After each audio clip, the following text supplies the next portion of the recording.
Welcome, ladies and gentlemen, to another edition of Through the Wire with Coach Rez. Alongside me is Coach, and I am Jim Renier. Coach, it's been pretty hectic. Little technical issues to start off this episode, but how are you doing, man? Yeah, been great. Been a long, busy day, which was good, and then having internet issues. So was trying to be at one of our partner places to do the show, but Hmm. the internet's a little faulty here. So I need to start doing some recon before we start setting up and doing like going like crazy live with fans and all that stuff. So Hmm. because that's the plan with the show, the way it's set up. We can go to multiple places and spread the love around and get a lot of our partners involved. Speaking of that, how's that going? How's all the partnerships going? Is it more people joining up with the miners? Uh, Partners, overall partners, yeah. So we think we're at the total about 34 partners, 34 or 36. Um, but it's going along good, man. Ticket sales is going good. We're about a third of the way in total season tickets to the hockey team that's been here for a long time. So um, that's pretty awesome to do that in a month and a half. Uh, 'Cause I think the tickets actually went on sale right before Christmas, I believe, Hmm. and uh, obviously a little bit later than we would want, but me with myself coming on board late, I had to get a lot of stuff in order. So, but it's coming along good. I'm excited. It's been very really receptive, and it's going to be a great fan base for sure. I can tell already. I know you've been a busy individual. You were in Indianapolis last week for the National Scouting Combine. What was up down over there? What did you do? Got any players? Yeah, so that event's put on by Jimmy Kibble, Hmm. and basically runs. A lot of people will hear the Beyond Sports Network (BSN). Yeah. Basically, that's the founding company, I guess you could say, from the National Scouting Combine. And Jimmy put on the event too. It's a lot of. I think we had 32 free agents. These guys were either a couple years out of school, um, 2 to 3 years after school, most of them. Um, and then they had the draft eligible group, which was I think was seven, almost 70 players. So basically, Mhm. these guys are right out of school, and these guys were like some of the guys that were not invited to the NFL Combine, which is taking place this week in Indianapolis, right down the road at Lucas Oil Stadium, I believe that's what it's called. But we actually was in the facility that the Colts actually do some of their training camp at. So it was a nice facility. I mean, it was phenomenal. But the guys go through combine testing, and this year they actually brought back their game. Mhm. So we had a couple of practices, and then we had a showcase game on Thursday. Full contact, or is it just Yeah, it t-shirt was and full shorts? contact pads. It was in pads, so the Really? players brought Wow. their pads. Oh yeah, there should be some highlights coming out soon on the National Scouting Combine Mhm. social media stuff. So they have an awesome media team. Um, they do a good job, and they put on for the players and give them a platform to keep showcasing their skills. I mean, all the testing's done laser time, so everything's done, professionally. They get a scouting report at the end, and they get a final grade. Um, Matter of fact, a couple of years ago, Guy Myers had one of the top scores there for most recent years. Um, Guy Myers is a hell of an athlete. All the Myers guys are ballers, so that wouldn't be no surprise. Well, that's true. DJ is. I think he's one of the best receivers in the indoor arena game, and I No get the doubt. pleasure of cover him again this year over in Yep. San Antonio of the IFL. How many people? How many players were there? There's hundreds, or it was just massive I amount want of to say players. it was over 100. It was over 100 total Is it invite? invite. So the Okay. players are invited. Um, they do an extensive search, through the database of players and graduating players, and it's hard because you got to weed through of who's getting invited to the combine and who's Hmm. not. So there's a lot of stuff involved with it. Um, Jay Wilson is their director of scouting, um, and we actually brought him on to be our director of player personnel with the minors.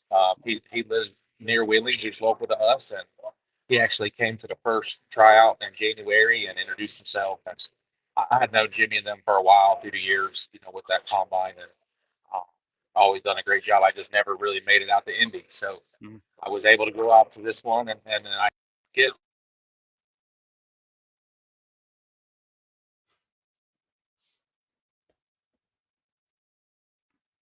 Hold on a second. A little technical difficulties. That's what happens when you're on the cell phone. We got you back, Coach? Can't hear you.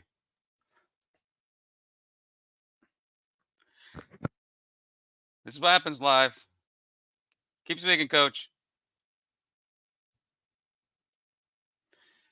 But anyways, before Coach Resinalo joins, I know there's a tryout coming up on March 15th. He'll break down more if he gets his mic working. So let's go to this so we continue it. Friday, March 15th is a Miners Indoor Open Tryouts. Contact Coach Resinalo. $50 pre-register, $75 walk-up, 10 a.m. check-in, and 11 a.m. start. Did we get you back there, Coach? He's having more technical difficulties. Oh, and there he goes. You got you back, Coach? Say something. Don't have it hear you.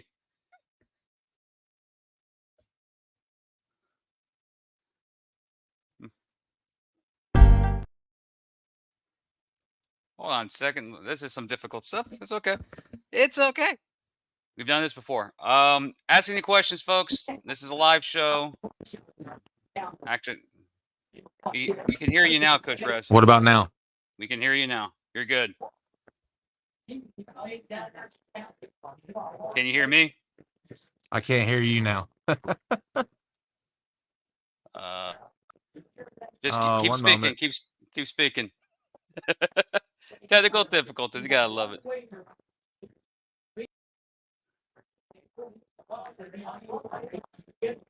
Can you hear me? Can the listeners hear us? That's the question. That's what things that matters.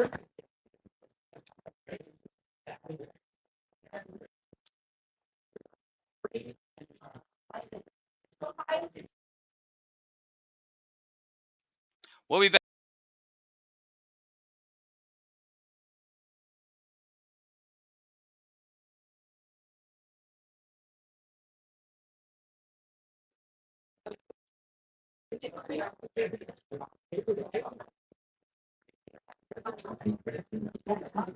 Can you hear me now?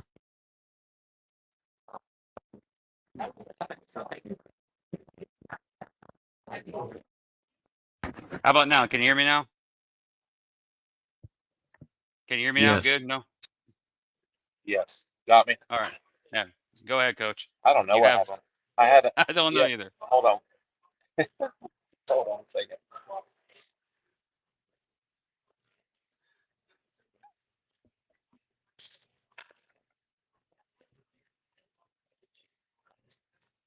Do apologize, ladies and gentlemen. Technical difficulties.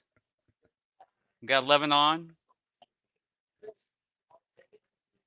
Shout out where you guys are listening from. Is it Wheeling, That should be West good. Virginia? Should be fine. You got the mic, Coach. Go ahead. Yeah. So, hell, where we leave off at? Oh, you're talking about your director of you brought in who lives. Oh in yeah, Wheeling. Jay Wilson. Jay Wilson. Yeah. So he was the director of scouting, or he is a director of scouting for the National Scouting Combine, and he's locally to the Wheeling area. And we hit it off good, and with his experience and his background and access to a lot of players, it was a no-brainer for us to get him involved with what we got going on. And so now he's our director of player personnel. So that's pretty excited to have him part of what we're doing in Wheeling.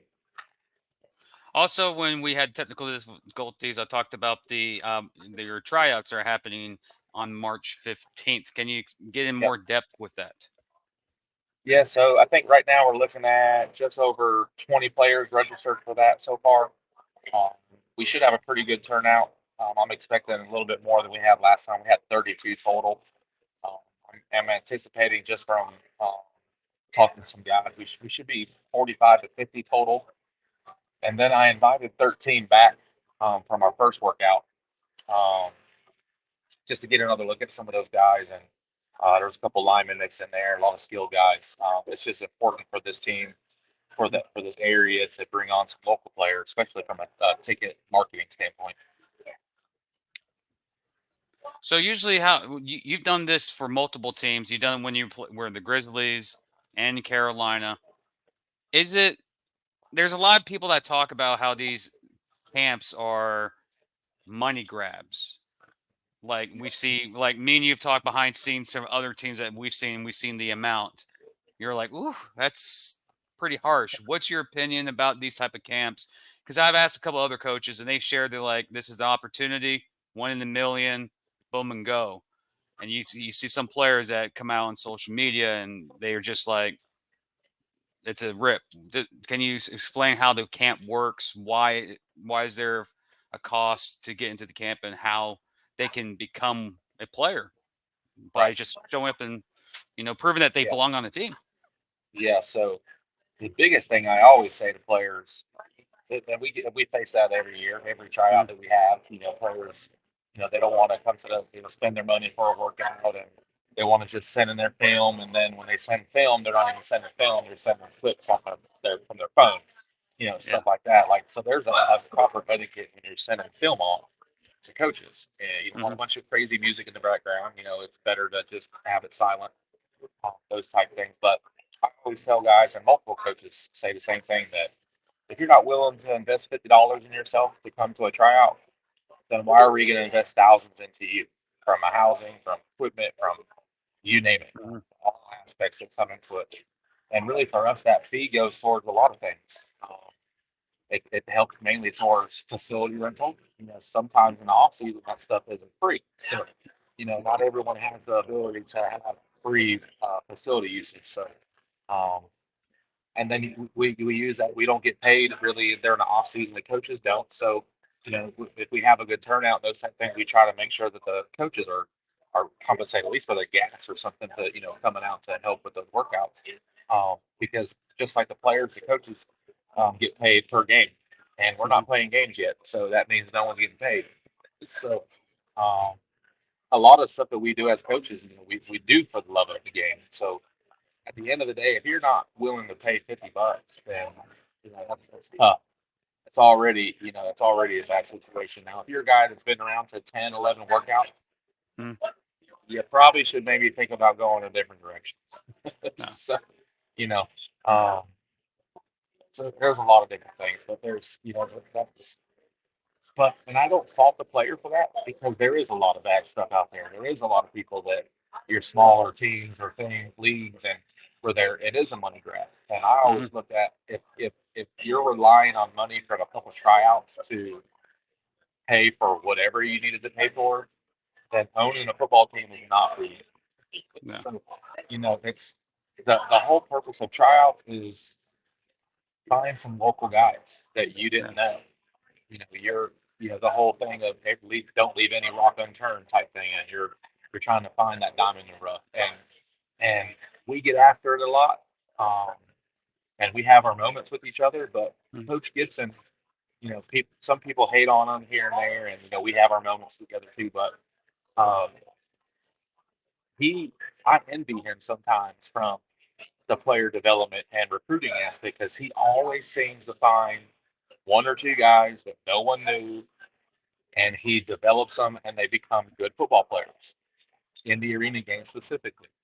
Um, Now, I think he should have won more championships than he did, but hey, Mhm. that's how things go with that. But um, his recruiting style and the players that he goes after we should all take a little bit of that, and everyone that I know, that I'm associated with, we're always trying to find that one guy or two guys um, that no one knew about and no one's prepared for, and then when you see him on game day, you're like, holy cow! Like, um, you might remember a name that I kind of got lucky in High Country and Boone, a guy named Malachi Jones, who Mm. played his rookie season with us and with the Grizzlies, dominated. I think he won Rookie of the Year that year. Then he played with me one game with the Havoc, the year we won the championship in 18. And what's funny about him, he flew over the wall twice catching touchdowns in a home game. And Mhm. after the game, none other than Coach Moss calling him, making sure he's okay. And when he got that phone call, I knew he was gone. So that's when he left to go to Albany, and then tore it up there. So you're going to find guys like that, throughout. Mhm. Darius Prince got his start playing arena football, which I don't know if I ever Lehigh told you this Valley. story. I don't know if I ever told you this story, but a mutual friend of ours, Leroy Johnson, back in 2011, my first head coach job, he said, I got this young kid that's a stud. The only problem is he hasn't played a lot of football. He's a basketball player. So, but the kid's going to be special. And I'm like, all right, I see it. He hasn't played any football but flag, and he's a Mhm. basketball player. And it's my first head coach job. So I'm like, I always knew early if you rely on the potential of a player, you're eventually going to get fired.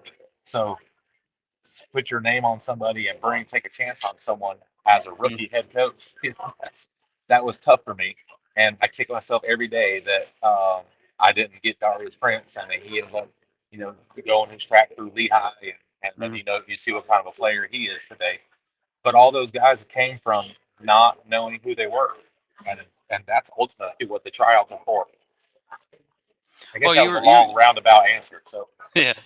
You mentioned Gibson. A guy that he found a diamond in rough was Darian Townsend a yeah, couple years ago. No one yeah, knew about him. He comes no, in and wins, I think, the league get special teams award. yeah, And last year he had an injury. Now he's, I think, up in Albany. But Gibson does find diamonds in the rough. So that's one thing that I respect him for. yeah, He finds dudes. You find yeah, dudes. You had guys on your yeah, team that actually you probably had coached maybe one of the best arena football quarterbacks of our time right now. He didn't play like that in your when you were the head coach. He did it 2 years later and wins the championship for the Sharks last year. yeah. But you I do mean, have eye for that's talent, so still. yeah, and I rely on some scouts across the country that we connect with and get some players, and um I chose Sam that year over a veteran quarterback Hmm. to be the starter going into the season, and everyone thought that was crazy, but the kid dominated in camp. I mean, he was going to be a good player, and he is a good player. Hmm. I just think when you're a rookie and you don't face a lot of stuff, and then he got banged up a little bit, and then when you're faced with adversity, and then you get in some bad moments, you make a bonehead decision here or there, and then it just kind of snowballs on you. Um, that's kind of what happened with Sam, and we were in a situation where I had to make a decision to do something to make a change and fix it. We don't always get it right when we make those decisions, but in the moments, it seems like that's what's best. Hmm. And in the end, it worked out the best for him. I think that put a chip on his shoulder, and then he continued on and just dominated when he was in Albany and beat us in the championship game, which I'm sure that was some redemption for that. And We don't want to revisit but that. but I've stayed connected with them. I've reached out to them. I follow them. I'm proud of his accomplishments, and I like to think I had a little bit to do with helping with that, at least introducing him to the game, Hmm. and understanding the basic, intricacies of our game. It's different than outside. Um, Yeah. he's a special kid. He's a special player. And by the way, I think he just had his second child most recently, so Yes, he did. his family's growing, and of course, him being back with Coach Manos, San Antonio, I'm pretty excited to see what they do this year.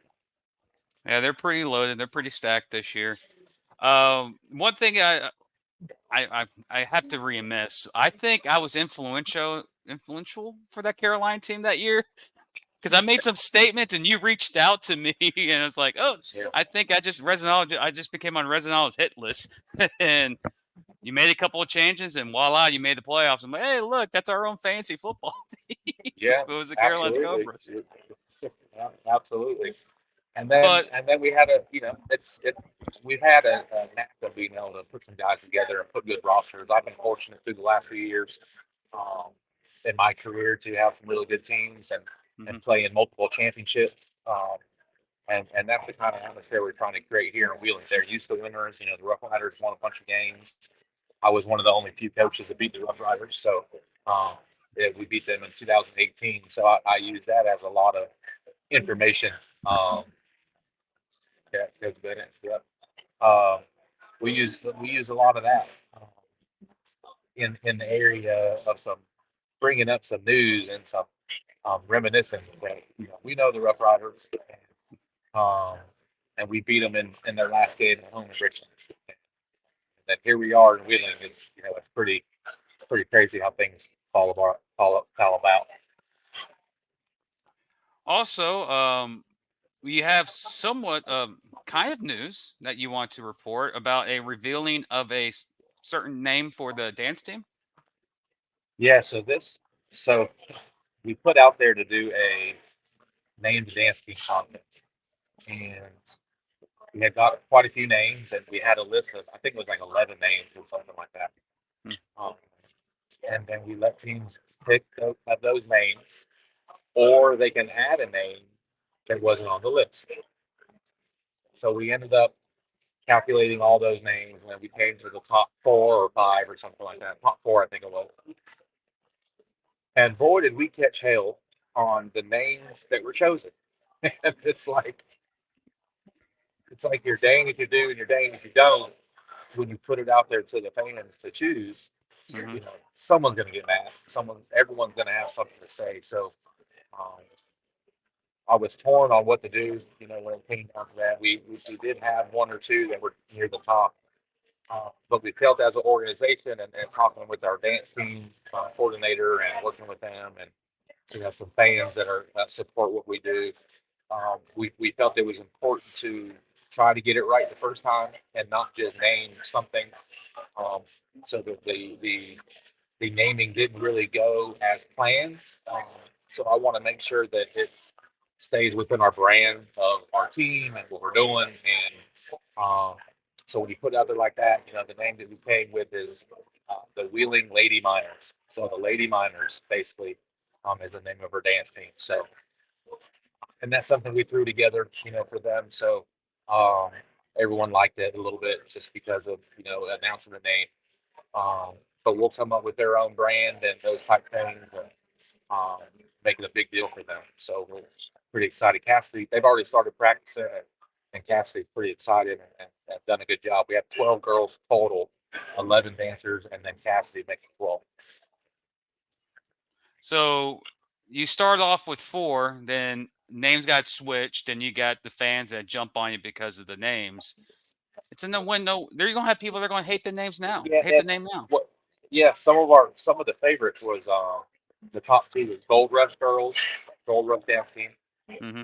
and the Diamond Girls. Now, the kick on the Diamond Girls is if you're a miner, a coal miner, you'll understand. They call, yes, black gold, but also black diamond. Hmm. And the way we are socially, I would not have named the dance team the Black Diamond Girls. That would Hmm. not have went over well. So um, the trade understands what it is, Hmm. but we're not appealing to just one demographic. We're Yeah. we're appealing to everybody. So sometimes you got to be careful on certain things that you do. Gold Rush was actually a play off of our color in our logo. Hmm. Is like that yellow gold color is where you think of your NFL teams Thursday nights with the color rush, and you Hmm. have the bright colors. That's where the play is on that. Obviously, we know coal miners aren't mining for gold, which there was some comments about. I guess we're stupid miners because we're mining for the wrong mineral. So it's like, it's tough. It's fans are tough, man, and it's so we just felt overall this is the right thing to do, and keep it within our brand. And if you're mad because the dance team named the Lady Miners after its own logo, then I Hmm. can't. There's nothing I can do for you.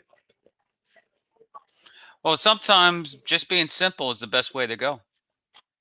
Oh, but no doubt. And we've seen some dance teams in the other league that we were associated with. That some of the names are like, "Ooh, that's kind of pushing it." But okay, let's see if it rides.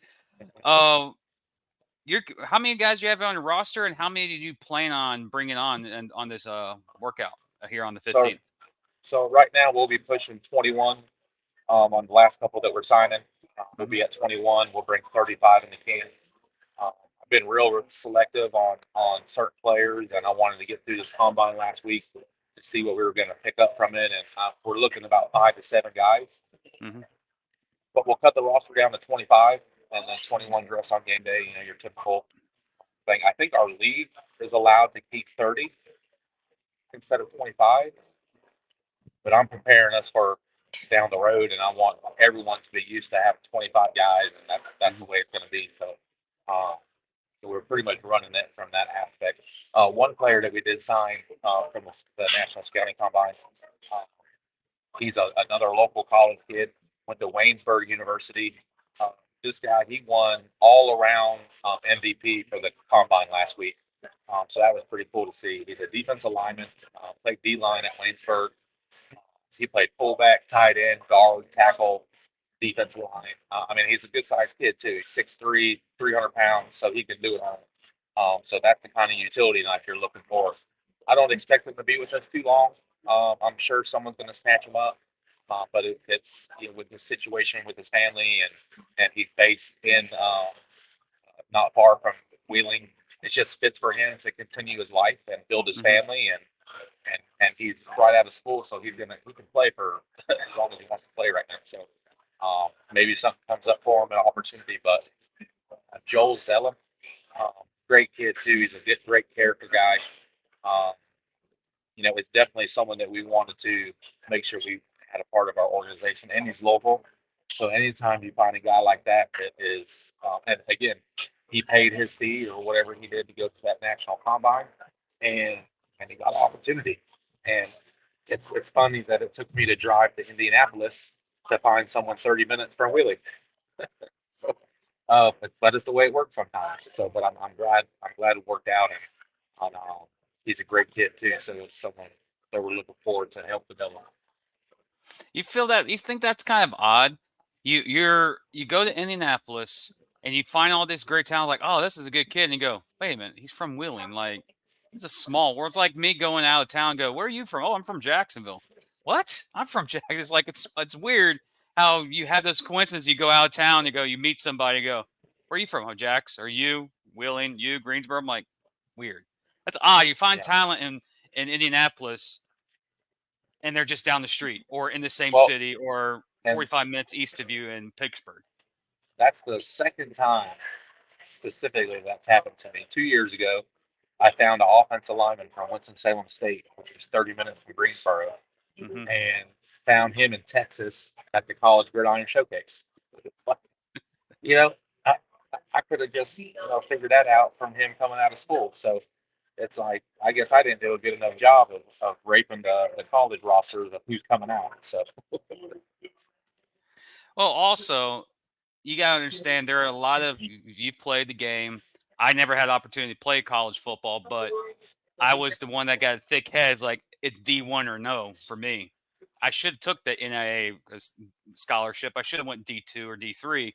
There's a lot of great talent in lower level college football that they were overlooked and they thrive in those divisions. And their NFL is the minors or the NAL or the IFL for them to finally get a chance to get up to that next stage and possibly be in the combine in Indianapolis for the NFL. There's a lot of great talented players everywhere, and a lot of them play in the arena game. Like Mason Espinosa, I think, is one of the best quarterbacks to ever play the game. And he came from a D2, D3 school. Same as Bain, same as Sam. There's a lot of great talent. And one of the quarterbacks we signed, Grant Russell, from ODU. Yeah. So, which I believe that's D2, right? I think Harlan Hill, Old Dominion, 16. Yeah. Old Dominion is now D1. Oh, is it? They moved up. Ohio, to D1. Ohio Dominican. Oh, I thought you were talking about Old Dominion from Virginia. No, so it's Ohio Dominican. Then yeah, they're probably University. D2. Yeah. I think it's D2 because Grant was a Harlan Hill candidate in 2016, so which is their equivalent to the Heisman, Yeah, so that's which D2. is a pretty good feat within itself. Um, yeah, so you find players all over the place, man, and it's how you. So our game is hard because we usually don't get a lot of guys straight out of school because everybody thinks they're going to the NFL. School. So they all want to wait. They all want to do their pro day, which that's cool. You can do that stuff. But you also don't want to sit there and wait for a phone call. There's because next year there's another 12,000 dudes coming out of school from D1 to NAIA that are looking for the same thing you're looking for now. So every year it's an ever evolving circle. So we're gonna wrap up the show here, Coach. We're reading our mark, and of course, you're having cell phone issues and audio issues. Anything else you want to talk about? What's happening with Wheeling? Any upcoming events, ticket promotions, or get-togethers for fans, or theme night? Same thing. Yeah, so we'll be putting out some information on all of our theme nights when we announce our single game tickets, which go on sale March 4th. Which is pretty, excited. There's a lot of fans that are interested in that. It's more of a walk-up town here, so your theme nights are going to be coming to play as far as what the interest is and the things that we put together. So when it comes to tickets, you can go to our website, go wdniners.com, and everything's been rocking with that, so we're excited that we're seeing that go. I think we're going to see our expectations for sure. We'll have a season ticket pickup party for our season ticket holders, which we'll have a gift for them for everyone that's purchased the season ticket, which is pretty cool. They'll be excited for that. It'll turn into like a fan fest. And we got some other things in the works that are pretty exciting that we'll release hopefully that same day. And we'll make stuff work. Winston-Salem State plays them at home this year, so they're talking about ODU. So, well, Coach, when's camp starting? Because that's fast approaching. April's fast approaching. So, what are key dates for the team? Yep. So, player report date is March 28th. Pick up our physicals March 29th, and then we start practice April 1st. It's fast approaching. With our first game. Yeah, first game will be April 13th. Who you guys playing the 13th? I know who. I'll be somewhere else. Steel City Stampede. I think they play in the Reading area, if I'm not mistaken. Reading, Pennsylvania area. And then our first home game will be April 19th. April 19th. Jersey Bearcats. I'm familiar with them. They've been around. We got the two best teams in their league last year. First and second game. So it'd be cool to get them out of the way and let them know that there's a new sheriff in town. Talk your talk, Coach. Talk your talk. Ladies and gentlemen, if you have any questions for Coach, send them now before we take. Well, you're at the bar, aren't you? You're at a sponsor bar or just a regular bar? Sports bar. Sports bar restaurant. Yeah. All right. TJ's. Called TJ's Sports Bar. How's the how you liking Wheeling? Is it like Greensboro to you? It's more of the smaller town. It's more of your blue collar town. So it's it's a football town for sure. Yeah. Football area. Football is big here, so that's going to be a great thing going forward with that. With that excitement for them. One thing I'll mention too is I think it's cool that we had over 800 views of the first show. That's pretty awesome for our first show, and I think that was in a hotel room, and so this one is on my phone. So I'm sure we'll have a good viewing turnout on this one as well. But going forward, we'll try to make it more set up with some fans and those type of things. So once we get this started and actually get some stuff rolling, it'll turn into something pretty cool. And Jeff had something come up last minute. Mhm. something to do with his family. So I hope everything's okay with that. But I told him we'd handle it and make it work. Well, we're having a fan or asking, did you move up to Willing? I still live in Mount Airy. So right now I'm coming up during the week and go home on the weekend. Can't beat that. That's well, your Well, other job that you had would have been across the whole I would- entire country. yeah, I wouldn't have been able to do that if I was in Arizona, right? So So the commute's it's a little still- bit easier. I guarantee the little traffic's bit. better in Willing too. well, they're repairing all the roads downtown, so it's a mess. So Well, it spoke too it's soon. not, yeah, it's not too fun with that. But the family still sucks. I'm gone. Mhm. 2 to 3 days a week because I come up Tuesday, leave Friday. But it's better than being gone for 4 straight months. It's a win-win. There had to be some agreements in that. We know that. But Yep. any final words, Coach? Yeah, no, I'm just excited for where we're going. The season will be here before you know it. I'm looking forward to not just talking about our stuff going forward, but all the other teams that are out there because I got friends playing and coaching in multiple leagues, and it'd be cool to see how they do. Specifically the NAL and IFL. A lot of close contacts, a lot of close networking that we have. It's a brotherhood. So I hope all have great seasons and look forward to see all their success. With that, ladies and gentlemen, I'm Jim Renier. That's Coach Rez. This has been Through the Wire, episode 2. We'll be back here next Wednesday at 6 p.m., hopefully with a full crew, hopefully with good and no technical difficulties. But, hey, we did it on the show. We did it. We got it going. We got it going on. Season's fast approaching. We can't just stop. We'll be back next week, ladies and gentlemen. Thank you for joining this episode of Through the Wire with Coach Rez here on Inside the Walls Network. I'm Jim, and that's Coach Rez. We'll see you next week.